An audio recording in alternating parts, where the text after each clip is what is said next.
Namaste. In today's video, I will talk about the difference between consciousness and awareness. We will understand this through using the example of the universal masculine and divine energies. That is, we will take the example of Shiva and Shakti to understand the difference between consciousness and awareness, and how do we move and achieve enlightenment by moving towards our inner consciousness through awareness.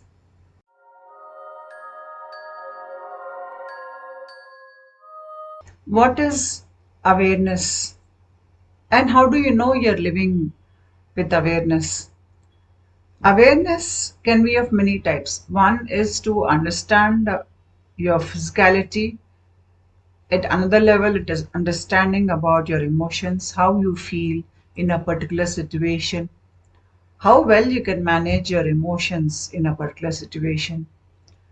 What are your triggers? What are your thought patterns? How do you think? How are you getting caught up in certain loops of behaviors, thoughts, beliefs? What are your strengths? What are your weaknesses? How do you perceive life? How do you judge others? Is there a pattern there? Are you aware of your routine behaviors?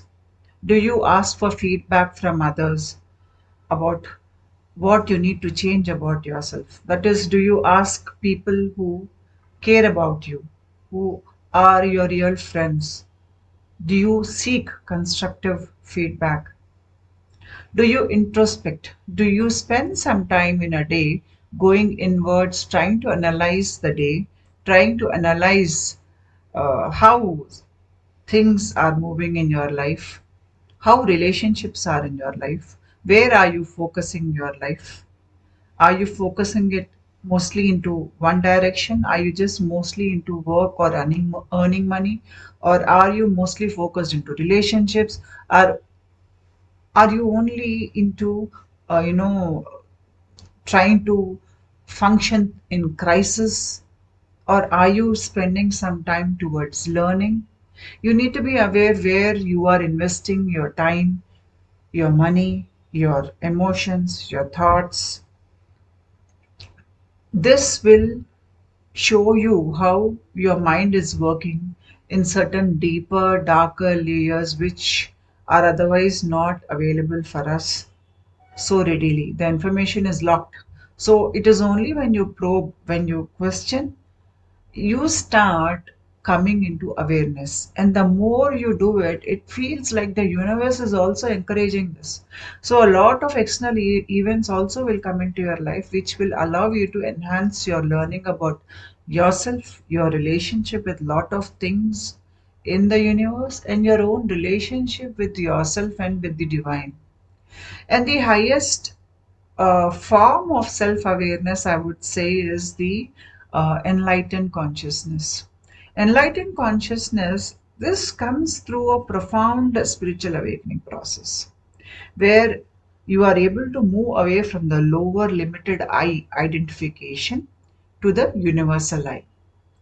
So, at that level, you will experience a sense of oneness with everything, a connection and everything, and you have transcended the limitations of the ego. When we are evolving spiritually, we realize that the limited I, it creates lot of suffering. That I has to get involved with everything, with every thought, with every emotion. It entangles you in life, in drama, in crisis, in chaos. When you generally see people who are always creating chaos for themselves and for others, you will see it is all about I. It is all about their desires, their expectations, their insecurities, their lack of self worth, or their overconfidence, or their negligence. So the I gets expressed in many different ways.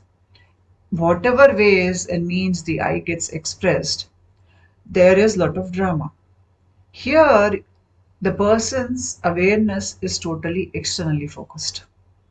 They're living to create an image for the world. They're living because they think that the external reality is the only thing, the physical body is the only reality, and hence they invest their entire time, emotions, thought, everything into unfulfilling relationships, or trying to do things, working too hard for unnecessary things, or they are just creating drama in their life and drama in others' life, or they are getting involved in the drama that others create in their life. So their entire awareness is caught up in the external world. So if you think of awareness as the goddess Shakti, so in this person's life, the goddess Shakti is looking outwardly. When the goddess is looking outwardly, or the energy of the person is getting utilized for the external world, the limited I is running the life. As long as the limited I is in the driver's seat of your life and your higher discretion, your higher intelligence are in the back seat, there will always be suffering. That is why an average human's life is full of suffering. Even if he is a beggar, even if he is a ruler, even if he is the richest person in the world, there are still issues within him that he feels unhappy about. There are some very deeper, darker areas in his mind that he cannot open. So that causes suffering.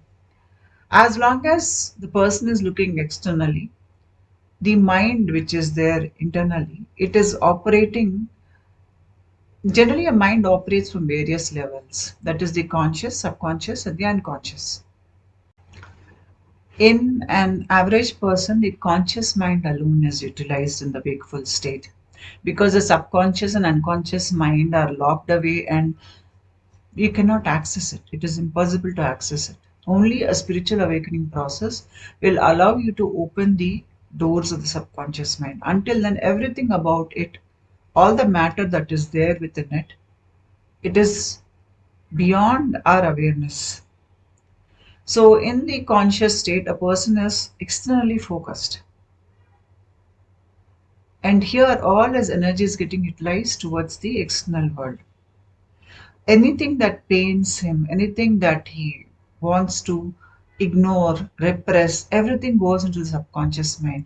And the subconscious mind has all that information which he has repressed or suppressed or not addressed over many lifetimes. So the core issues, the core pain, the core desires are all there in the subconscious mind. And much deeper than that is an unconscious mind. So the material that is there at the level of the unconscious and the subconscious rule the person's behavior when he is working externally, but the person is not aware of it, because the conscious mind alone is working there. The subconscious mind and the unconscious mind are somewhere in the background controlling the person's life, the person's personality, how the person thinks, perceives life, reality, how he responds. Is he reacting to external events or is he responding from intelligence? All these things, how much he is evolved, everything. But the person is not aware of it because his awareness is external. I always speak about the sheaths that enclose our individual consciousness. The Om that you see in the center is the individual consciousness. Our journey in a spiritual awakening is to go inwards to reach that Om. So the outer layer is the physical sheath, the Annamaya Kosha. Then comes the pranic sheath where the Kundalini chakras are there. Then comes the Manomaya Kosha, which is the uh, emotional sheath. Then comes Vijnanamaya Kosha, the thought body or the higher mind. And then comes the Anandamaya Kosha, the bliss body. When we are coming into this physical reality, we are moving away from the central zone, the blue area where you see the individual consciousness, which is written as Om here. You are moving away from that and you're coming outwards. When you're coming outwards, the energy is getting expressed, it is directed externally. In a spiritual awakening process, first thing the person is getting to know himself. Spiritual journey is a journey where you get to know yourself. You get to know yourself over many lifetimes. Everything that is there in the subconscious, unconscious has to come out to light. There should be no darkness in you. So the journey in a spiritual awakening process is about going inwards. So now your direction is going inwards. You're going inwards from the physical to the pranic, then the emotional, then the mental, then the bliss sheath, and then your individual consciousness. As you are going inwards, your awareness, which was actually externally focused, is now turning around and it is looking inwards.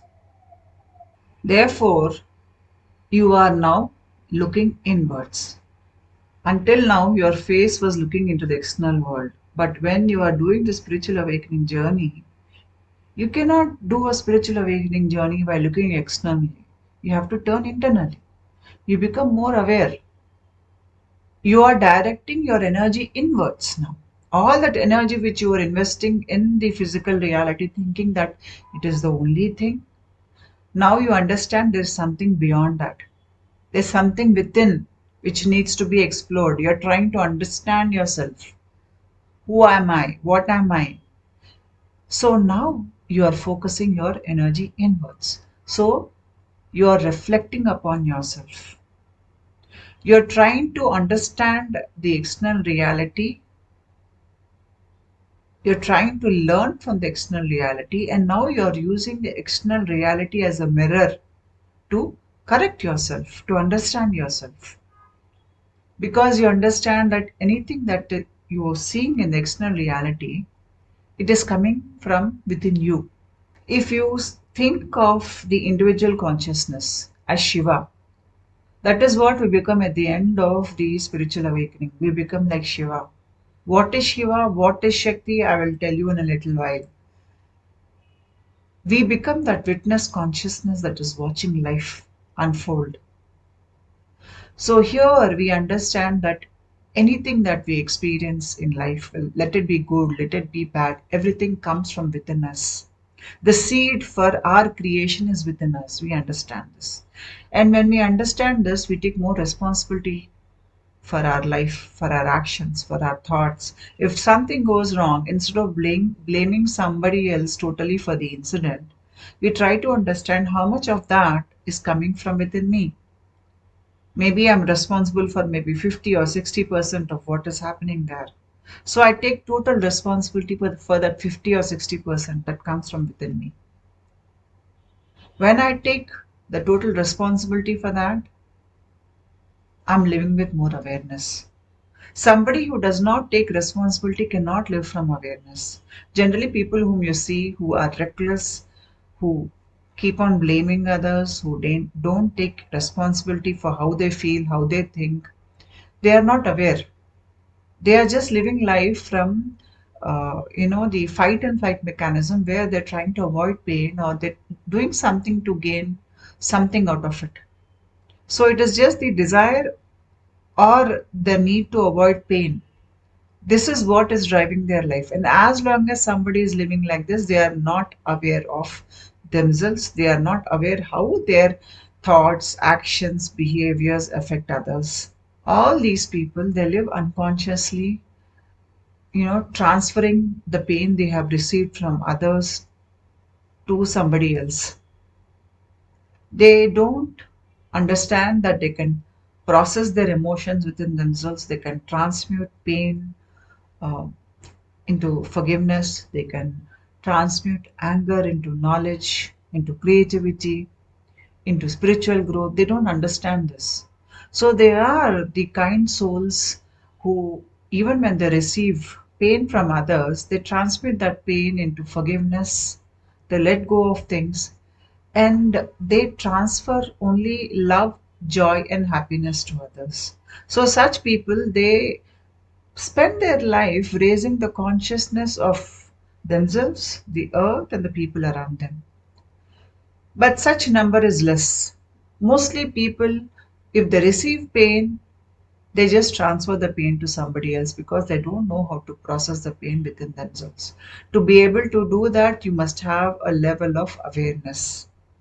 You should know how your emotions and thoughts are ruling you. You should know that you are there even beyond these emotions and thoughts. You exist at a higher level. You should understand that. And you should know that it is not a good thing to unnecessarily transfer pain or trauma or pull down others level of vibration or consciousness by bringing them down into shame or anger or fear. So this understanding is only there with people who are living with awareness, and when they're living with awareness, this understanding gets so deeper that they're able to experience many emotions at a very deeper level because they're transmuting those emotions, and they can see their own patterns, own limitations, their strengths, their potentials. They get to understand themselves better, and they bring everything that is there at the level of the subconscious and the unconscious mind to light. So here the awareness is turning inwards, and this person is now using the external reality as a mirror to correct himself.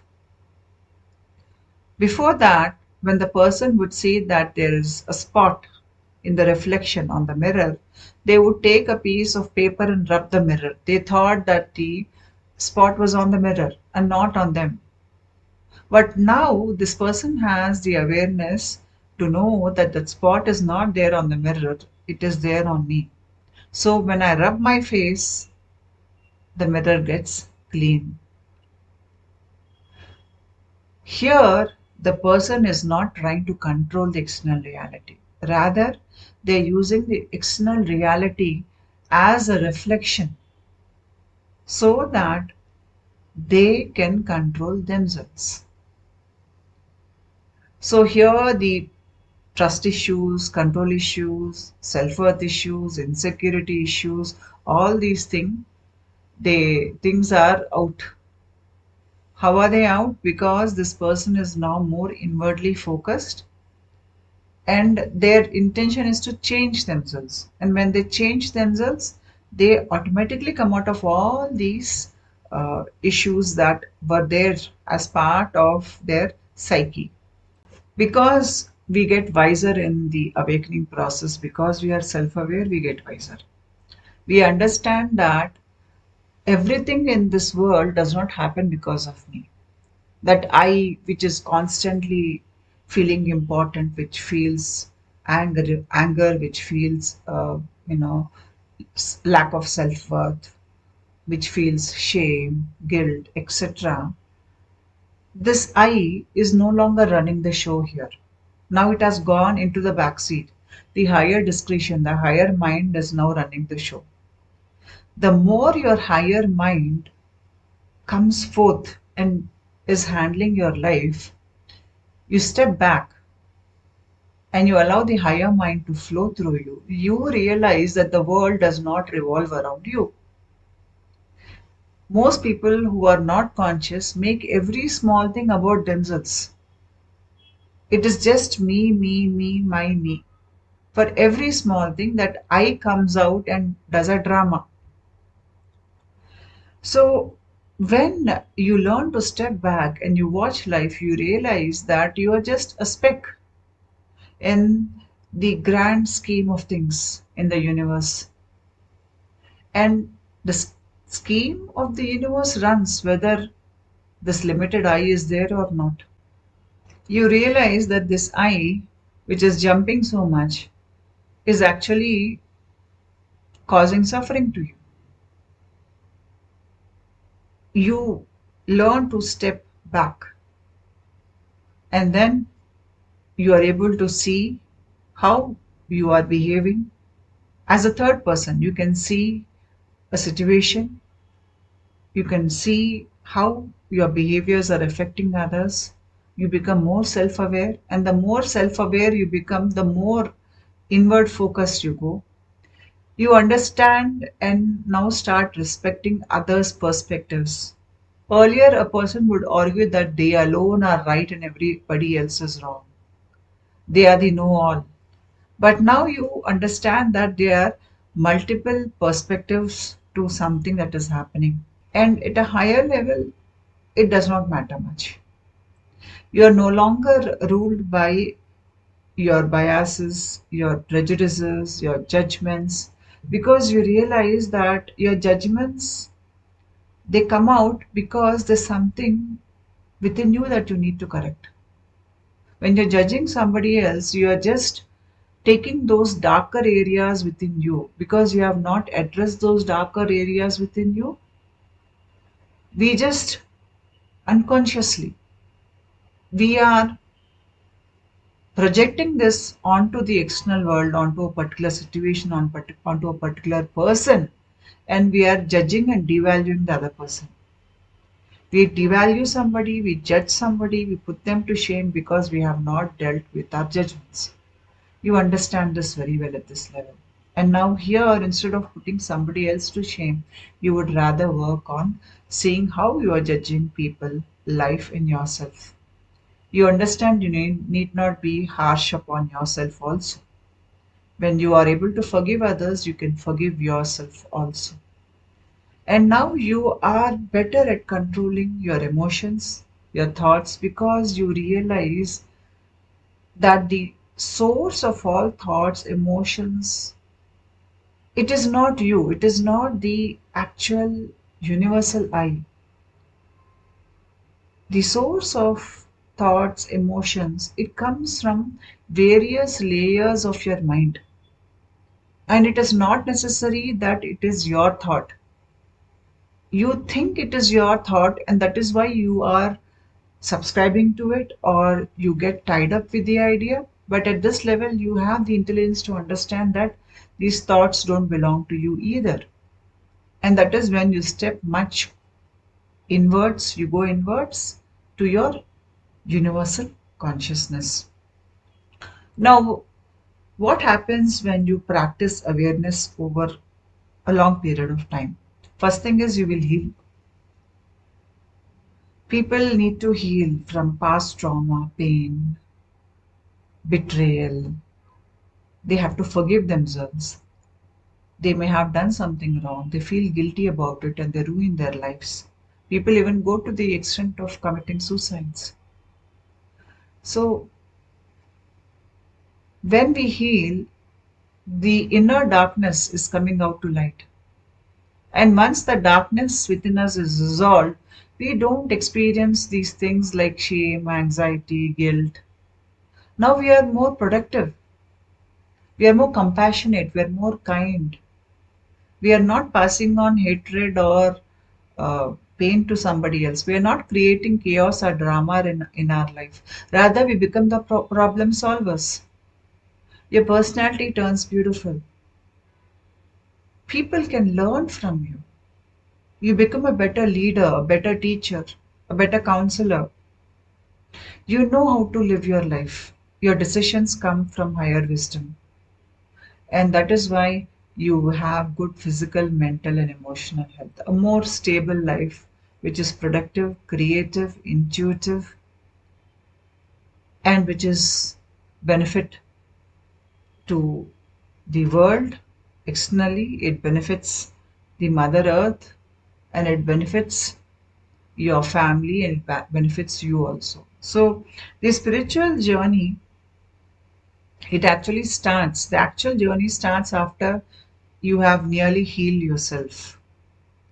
This is where you are able to come into the witness consciousness. Until you are not aware of yourself, you cannot move into the witness consciousness. The awareness, when it becomes a part of your life, where you are trying to look at life through awareness on a daily basis, and you're practicing awareness, this awareness at a point when it is continuous, it becomes witness, witness consciousness. Here I have used the concept of Shiva and Shakti to make you understand the difference between consciousness and awareness. Because in my own spiritual awakening journey, I was confused what is consciousness and how is it different from awareness. And there's so much of literature which confused me even more, which is there on the internet. It needed some time for me to gain clarity on this subject. So let's think of the universal energy which was there before the creation even started. In Vedanta, it is called as Brahman. So let's think that this material, it is neither female nor male. This is not even a thing. You cannot describe this material. It is there, but you don't know how to describe it. So now this material wants to understand itself. So it wants to come into creation. And there you have the first division that happens within it. Now, when the plant cell divides, the top picture which you see here, it is where one cell, plant cell, is dividing into two cells through cellular division. We all are aware of this. In the same way, if we think that the creation is not separating, that one unit is becoming two, and when it is dividing into two, one aspect of it is the masculine principle and the other aspect of it is the feminine principle. So here, the universal masculine and feminine principles are coming into action. How do you understand these principles? In Sankhya philosophy, it is called as Purusha and Prakriti. Now, the reason why I'm calling this as Shiva and Shakti is for you to understand this concept of consciousness and awareness, taking in the example of Shiva and Shakti. So, the Shiva aspect, the Purusha, which is the witness consciousness, this is your individual consciousness. And this is the same for everybody. Your individual consciousness and my individual consciousness, they're all same. There is no differentiation there. And they're irreducible. They are indestructible. You cannot destroy the individual consciousness. So everybody is Shiva at the core. So when you become Shiva, when you're in the witness consciousness, you will see everybody as Shiva. You will ignore the outer layers. Then the Prakriti, which is the Shakti aspect here, the feminine principle. This is the various layers, the various koshas I spoke about in the earlier slide. Here you can see the individual consciousness, which is here is Shiva, and all those layers or sheaths, they are all the different manifestations or expressions of the feminine principles, which is Shakti. So from Prakriti, that is Shakti, it starts manifesting.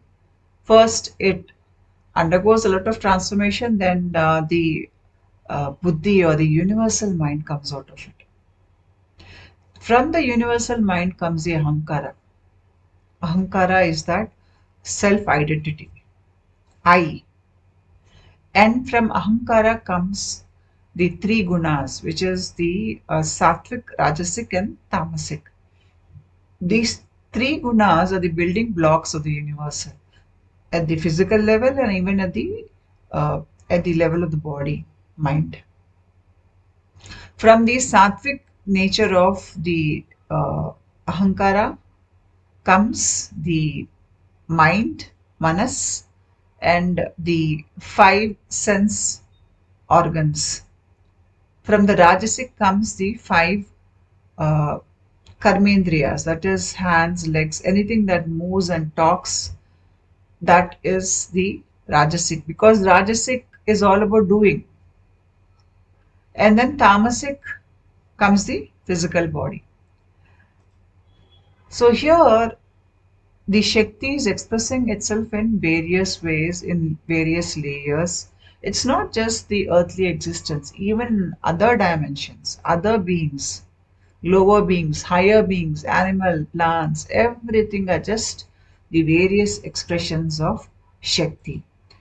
So, how does Shiva know about himself? He knows himself by reflecting upon Shakti. So, If you think of God as light, I made a video earlier where I spoke about this entire universe uh, as light and how the light manifests many layers or dimensions. I'll post a link to that in the description box below. Please watch it. So, here, if you think of God as light, Prakasha is light.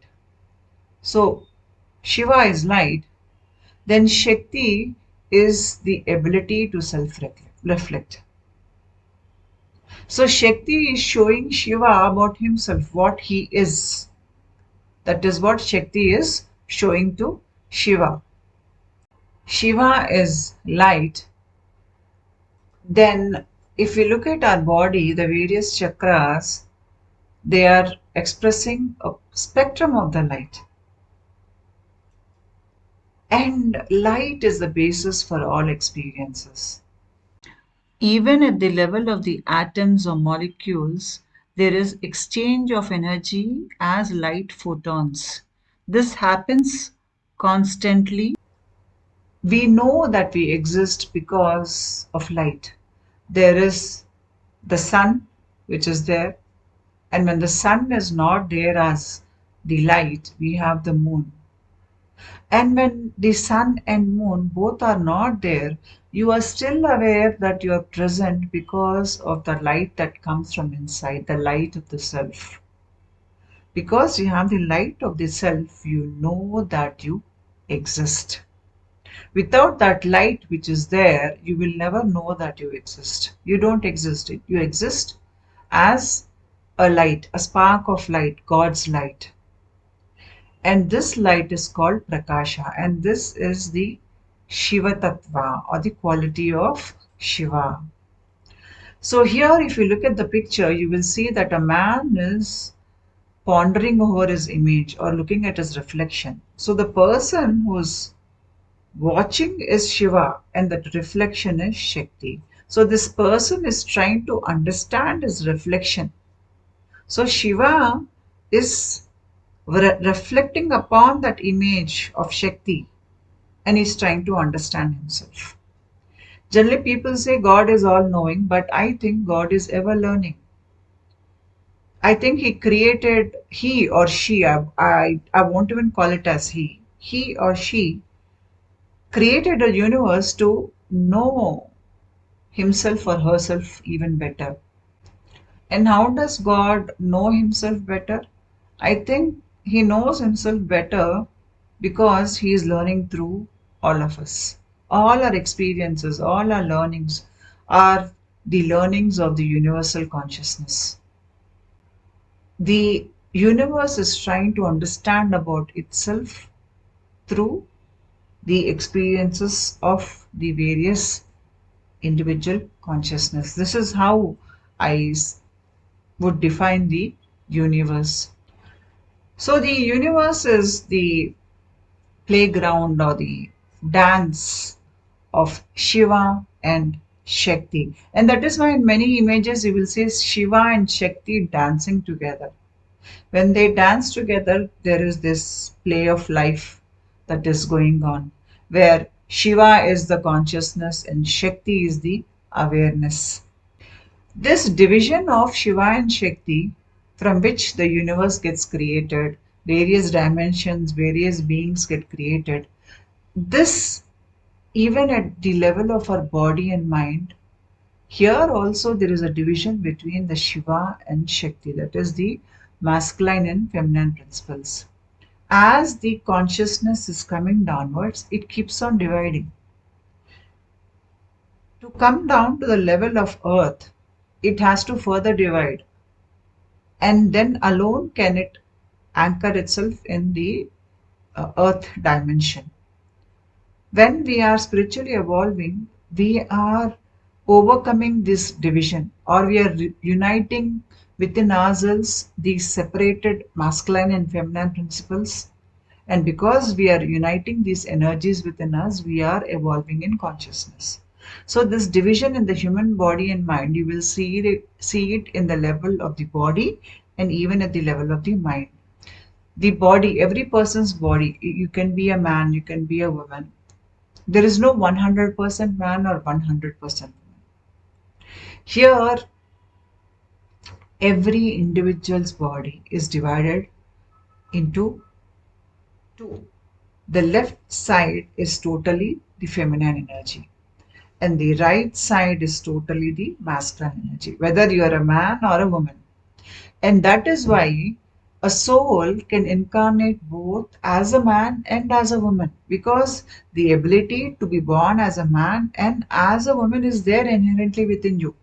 You will choose that particular gender based on the kind of experiences you need to grow in the physical world. So, at the first level, when the Ida and Pingala nadis, these nadis, they unite at every chakra point and flow upwards in a Kundalini awakening process. You can see the blue and yellow lines that are crisscrossing over the spine and meeting here like this. That is the Ida and the Pingala nadi. When these unite, the energy pathway, the prana flows through these pathways, and at the chakra points it meets. It infuses energy into the chakra, and then when it comes and meets here, what is exactly happening here in the process is the masculine and the feminine sides of your body are coming into unison. You have healed one level of division within you, which is there at the physical level. Now, in a top down awakening, that is where you experience the descent of pranic energy, descent of grace, or descent of Shakti that comes from top down. For such a person, the division between the right and left side, they will experience it more like, something crisscross like this moving through their body. And this crisscross type of pattern that will bring into unity the right side and the left side of the body. That is how it happens in a top-down awakening process. They will not experience the Ida and Pingala rising up like this. So when this happens, the division of the left side and the right side at the level of the body, it comes into unison. Now the next level of unison should happen at the level of the brain. This energy which comes and meets here at the level of the Agya chakra, this is the left side and this is the side, the feminine side. This, after coming here, it will move like this onto the right side. So the left side of your body is connecting with the right side of your brain. And the right side which comes up here, it moves towards the left side. So what is happening exactly here is the brain is also divided into masculine and feminine energies, where the left side of the brain is your masculine energy in every human, and the right side is the feminine energy. The division of the masculine and feminine at the level of the body is healed. Now the division that is there in the mind has to heal.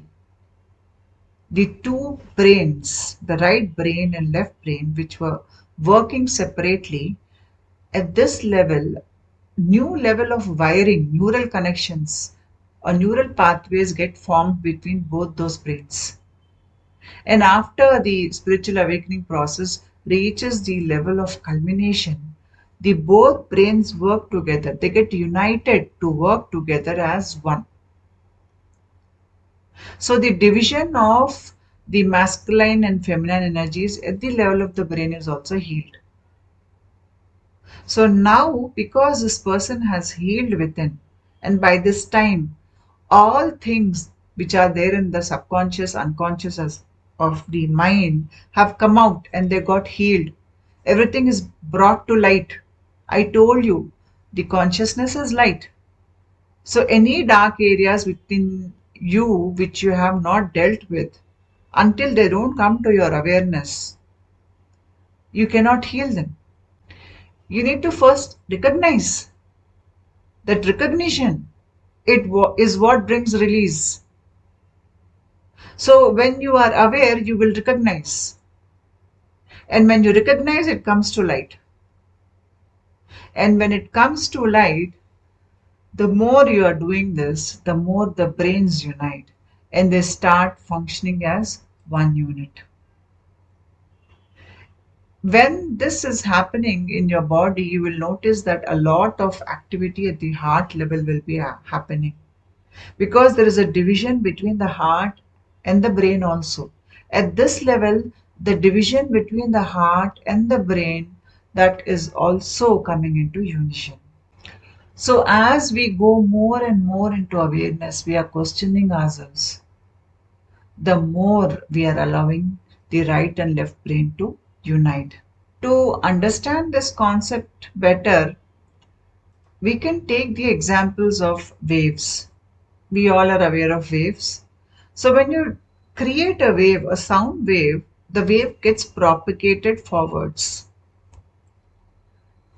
But there is a different type of wave which is called as the standing wave. The standing wave is where the wave does not propagate further, rather it returns backwards. For example, you take a guitar, and because the string of the guitar is tied at both the ends, you pluck the string, you will create a wave.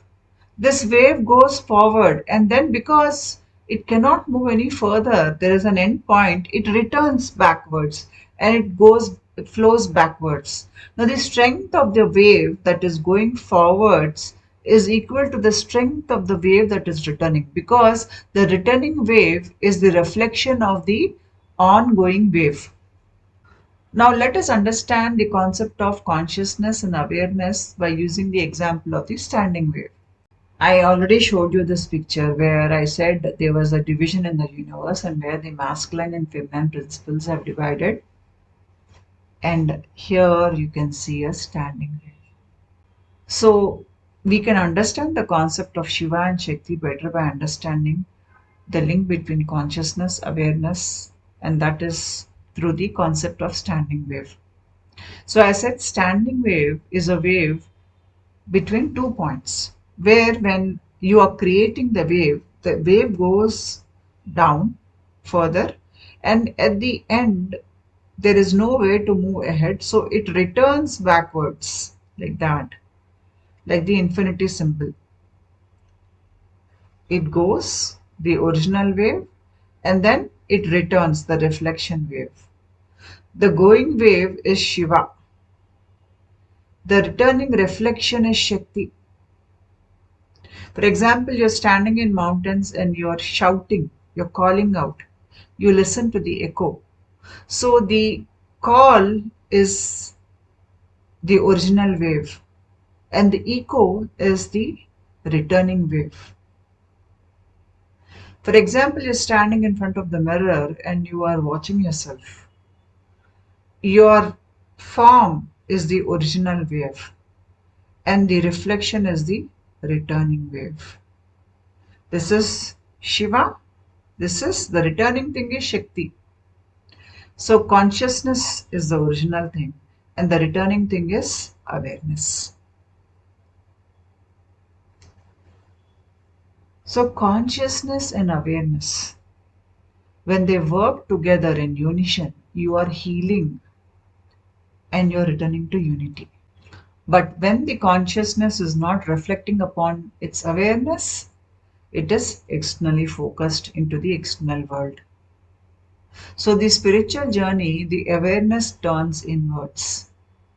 And when you're looking inwards, you are unknowingly starting this loop, the play between the consciousness and awareness.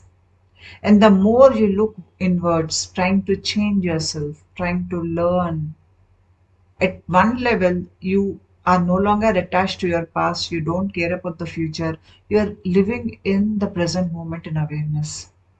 When you're living in the present moment in awareness, the dance between Shiva and Shakti is going infinitely.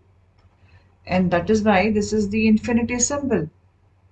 The dance between Shiva and Shakti is infinite, and hence this is the symbol for infinity. And this even represents bringing together the division within us of the masculine and feminine principles.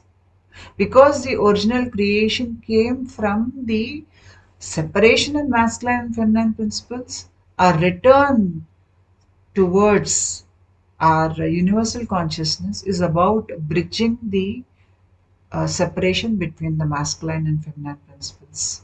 That is why when we are coming to the higher levels in a spiritual awakening process, a lot of activity happens in this region. You have the Anahata chakra here, the Hrit chakra here, the Manasthana here. Here you have the thymus gland. So all these things are undergoing a lot of change, especially when your awareness reaches its highest expression, where you are learning from everything. Let it be the most painful situation. You are not giving in to pain, rather, you're just staying in the moment and you are trying to learn something from it. When you get so good at using your awareness, you are no longer ruled by your fight and flight mechanism. You're not reacting to what happens from the happens in the external world. You are changing the inner chemistry of your body. When you are able to stay in that moment and learn even from the most disastrous events of your life, what happens is you're creating that loop which I just showed you, where now your brain is creating new neural pathways. It is getting unified to work as one. And at one point, when a certain level of inner unison is achieved, you will notice that the heart area is getting more affected by the energies. And at one point, you will feel a flow of energy from the heart to the right side. At the beginning, the flow may not be very continuous, but with time, you will notice that this flow is very continuous. It is continuously flowing like this. And when this is flowing continuously towards the right side, what I noticed was there is an aperture on top of our head, which is called the Shivarandra. That aperture opened up for me. The blue dot that you see is the Shivarandra. Before that, you have the Brahmarandra. So if you put your fingers, 5 fingers like this is your Brahmarandra area. This opens up in a Kundalini awakening process. It does not open up in a top-down awakening process. Now just behind this, you have the Shivarandra. This is the opening that takes you to the world of Shiva. And Shiva is witness consciousness. So what I realized is when the flow from the center of the heart towards the right side, it is continuous. I was feeling this aperture, Shivarandra opening up and lot of pranic energy gushing out of it. It was gushing up and moving upwards, outwards. At this point, it was very easy for me to move into that witness consciousness. This happens in a top-down awakening also and a Kundalini awakening also. The more the flow goes to the right, the more Shivarandra opens up and the pranic energy is flowing outwards, the more you are able to establish yourself in the witness consciousness. When this is achieved, the remaining, the darkness that is there within you, that will get easily washed away. Because when you're in the witness mode, a Kundalini or the spiritual awakening process can clean away the remaining darker aspects within you easily. When we are interfering, when we are projecting, when we are identifying with everything that is coming up to be cleansed, it gets a little difficult to clean our system. But once you have moved into the witness consciousness and you're staying in the witness consciousness, you are allowing the spiritual energy to clean your container, the body and the mind. The more the flow is to the right side, it happens more continuously, and the more you can root yourself in the witness consciousness, you become a realized being. You become a realized being because now you are more aware. Simple. You are more aware of what is your real nature. Your real nature is the consciousness. You are Shiva. That is your real nature. And everything else, I just showed you a table or a picture where how Prakriti or Shakti, it undergoes many different divisions as the body, the mind, the buddhi, the ahankara. So here, because you are living in complete and total awareness, you can look at the external reality. You can look at the functioning of your mind, your body as just a play of Shakti, and you are Shiva.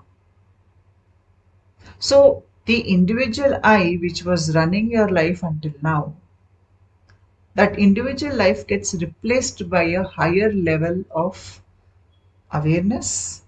And through this higher level of awareness, you are able to move into your universal level consciousness.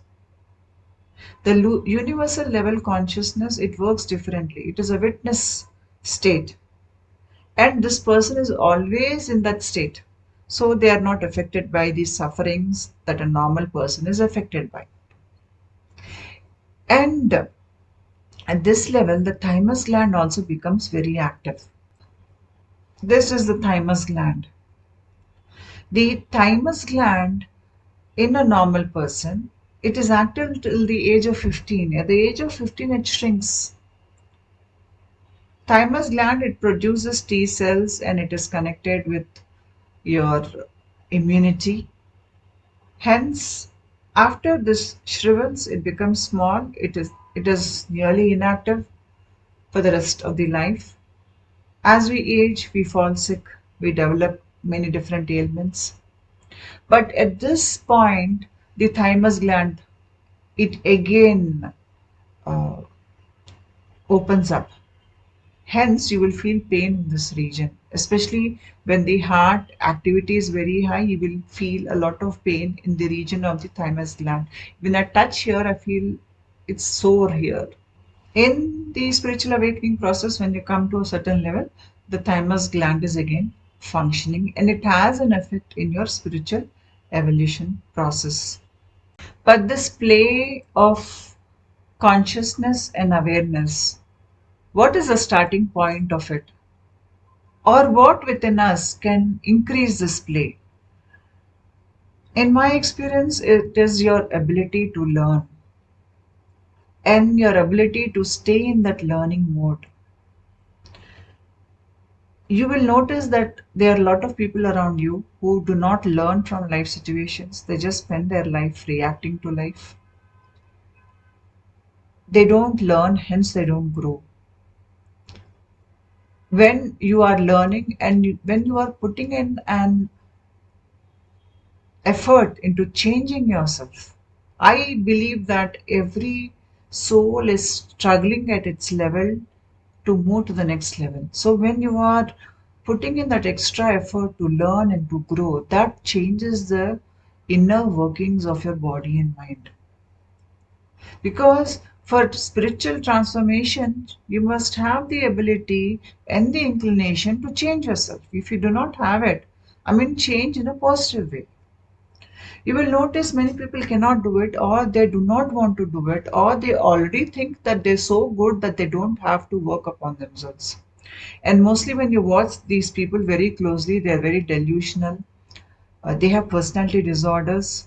They don't take responsibility. They are reckless. They blame others. They cheat. They lie. They cause pain. They give hatred to others. They dupe others easily.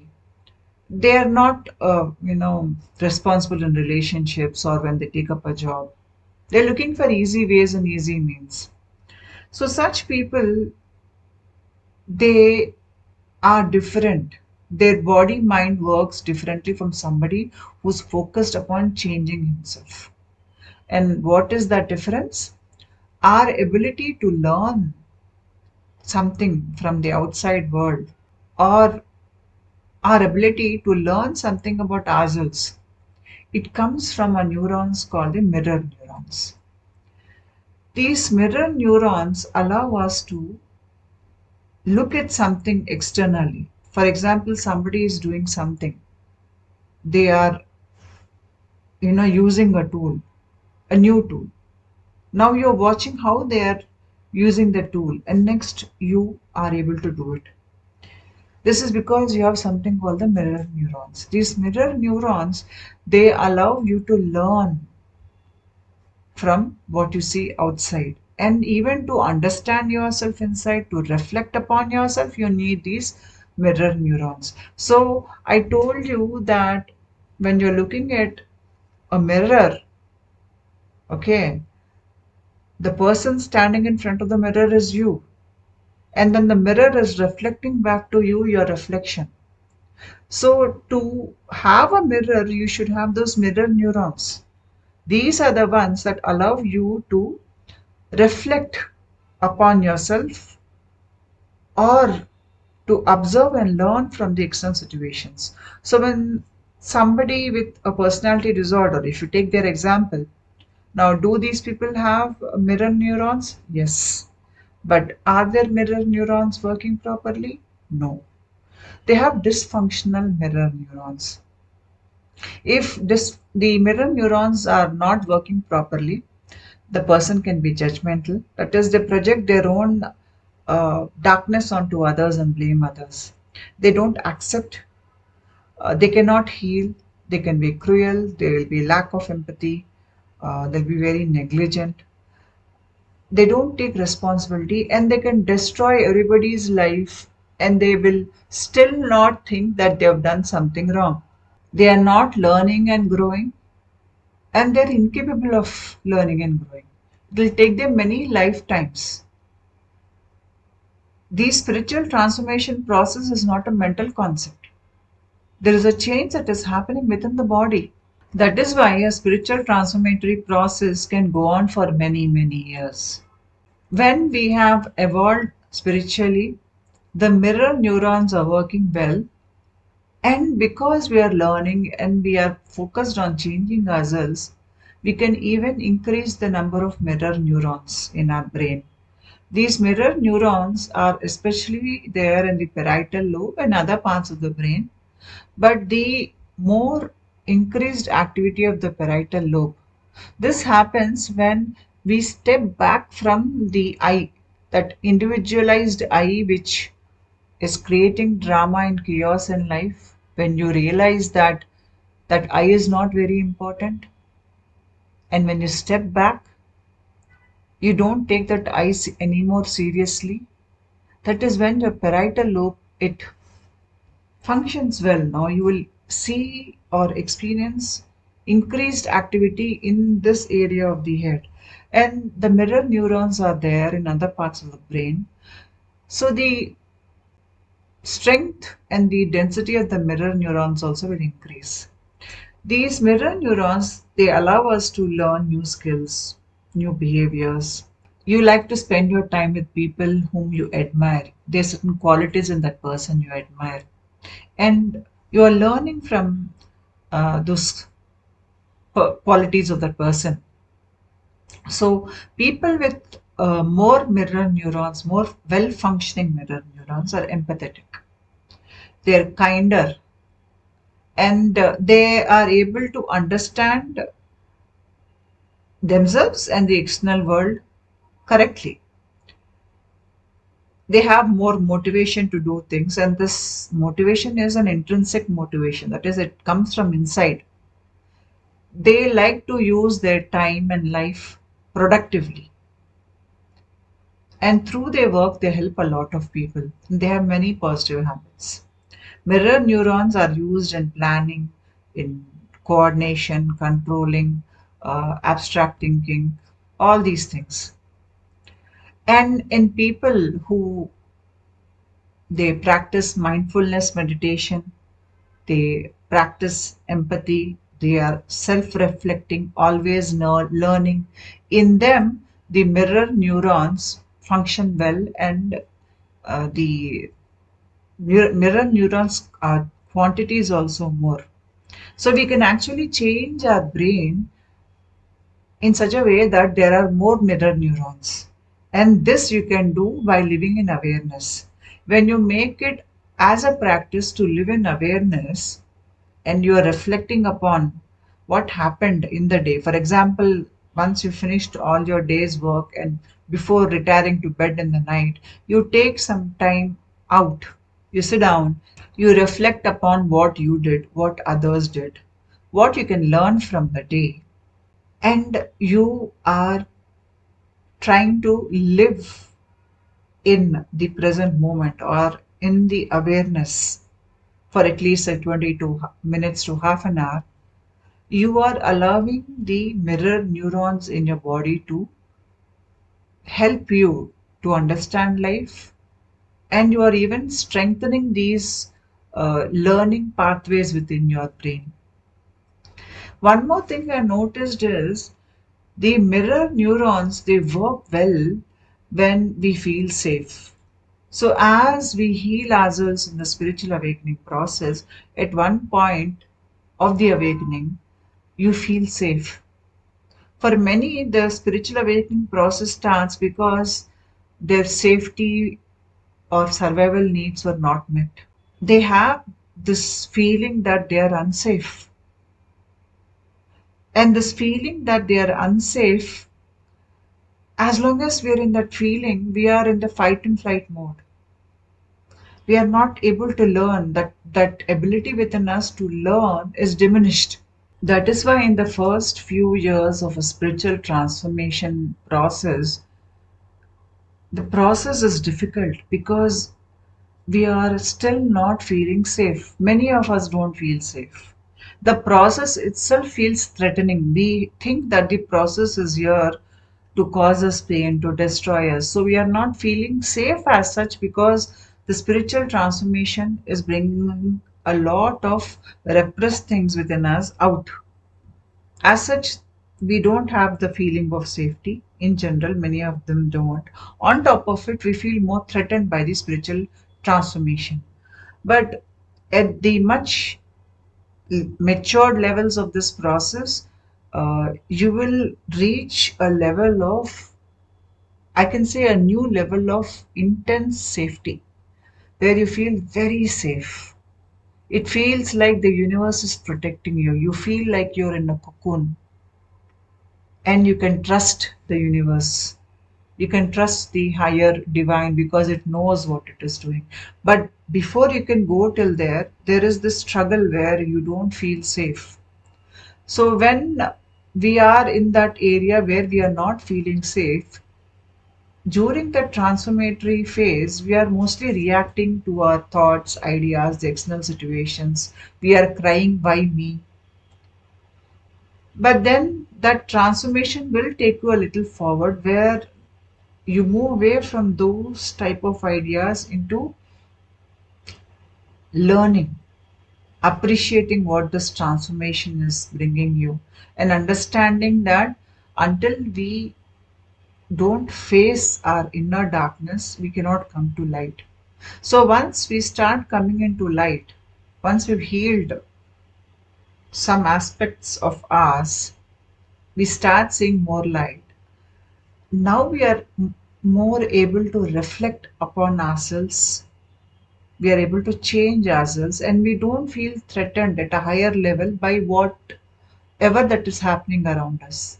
And that is why when you look at saints, they're enlightened beings. Their sense of safety is so strong that when they look at the external world, they just see it as a dance of Shakti. They are not threatened by anything that happens outside there because they know it is just Maya. And they know that, you know, nothing can affect the Jivatma because now they're operating from the mode of Shiva. Shiva is indestructible, he is irreducible. Because they have established themselves at that level, nothing that happens around them in the external world bothers them or puts them into fear. Even in the most fearful situations, they're only learning. That is because the mirror neurons in their brains are functioning very well. And these neurons function very well when we are feeling safe, when we trust. When we are able to trust a person or when we're able to trust the universe, uh, neurotransmitter or hormone called the oxytocin is released. This oxytocin puts you into a deep level of trust. And in the deep level of trust, you are able to learn because you know you are safe. And oxytocin also helps us to feel empathy for others. Your social perception, everything, it changes. Your brain activity changes. So certain kind of practices like the mindfulness practice, self-reflection, increased empathy, all these things, taking more responsibility for your life, being more open in acceptance without judgment, and when you're allowing the universal energy to flow through you, you are becoming a part of that infinite loop of Shiva and Shakti. So when this energy, the spiritual transformatory energy, when it is working on the heart and it comes to the brain region, this loop of the left brain and the right brain coming together also, you will feel it as the infinity loop. The left brain and the right brain are just Shiva and Shakti that have divided. Now they're coming together. When they're coming together, a lot of rewiring happens at the brain level. You can feel rewiring happening here, here, back, a lot of activity in the head. And then you will realize that there is a standing wave that is forming in the head. So the wave, the wave and the strength of the wave, the electrical activity in the wave, it increases the more you are in the learning mode. That is, when you as a consciousness, you are aware that this thought is not mine, this emotion is not mine, you're disidentifying from everything. Because your subconscious mind will throw up a lot of earlier content out.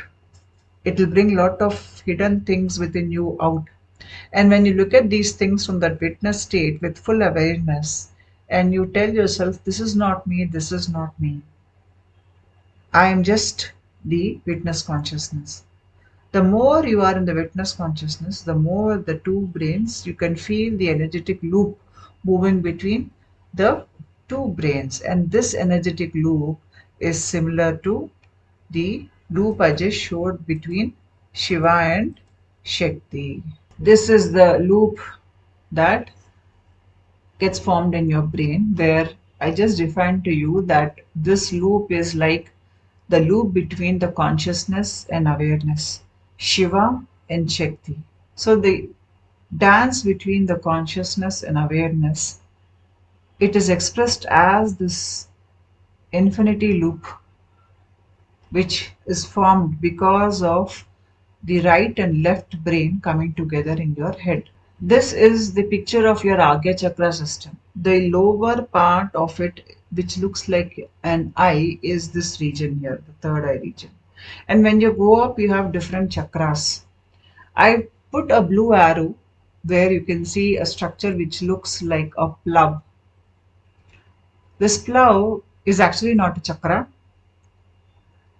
When my awakening happened and when my Kundalini Shakti reached this area,